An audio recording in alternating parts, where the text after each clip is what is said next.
תודה רבה לאלוף דני אפרוני. אני מבקש להניע את הפאנל המשפטי. אני קורא ללארי מייבי, שהוא היועץ המשפטי של משרד של הצלב האדום בישראל, ולחברי הפאנל, בבקשה. לארי, please. It's all yours. Well, good afternoon, everybody. It's been a very long, full, and very rich morning with some very interesting discussions. It's a pleasure for me to be able to moderate this next session. My head's spinning with the quality and the richness of the discussions this morning and the presentations that were made.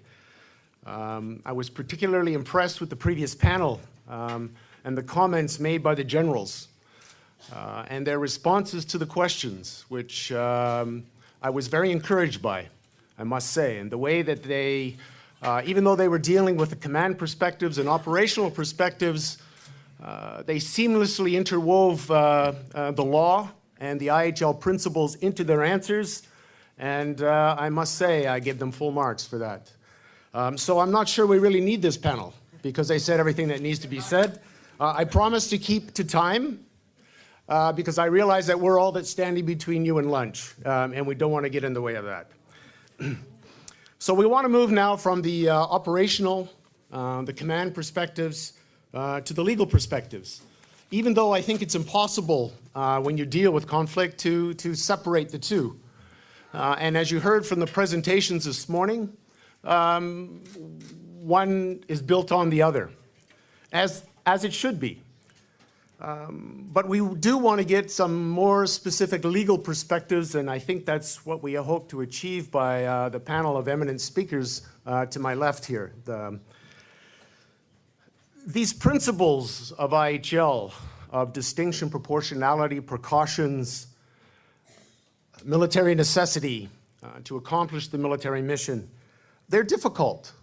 They're difficult to interpret, they're difficult to apply, but they must be applied with strictly. They're difficult to apply in conventional warfare, in open areas with conventional forces. But these difficulties and challenges are magnified exponentially in an urban environment where you're fighting in a densely populated area, an asymmetric warfare against an enemy that may not comply with these rules. And it's a challenge, as General Afroni mentioned in his address. But as a state that takes these seriously, as a state with a disciplined armed force that prides itself in applying these laws, they do need to be strictly complied with.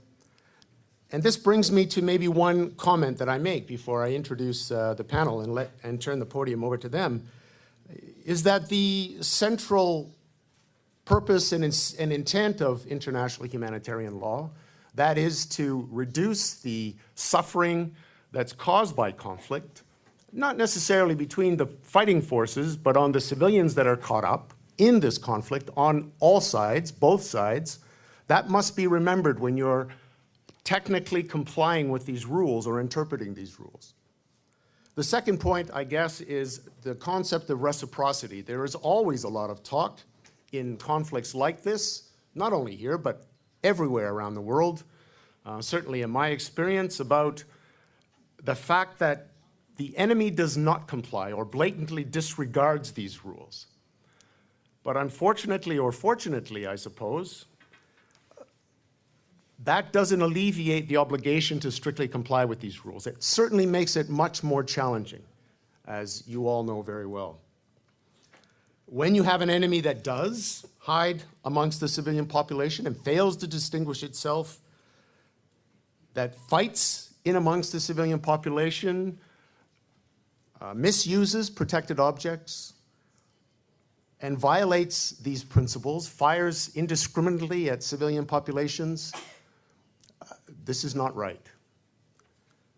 The temptation, and I think some of the things that we will want to discuss in this panel, however, is from our perspective, it means that the framework that does apply, even in these difficult situations, the temptation to maybe disregard some of the rules or dilute some of the rules or somehow use the excuse for what the other side does for not strictly following the rules, that's a real danger.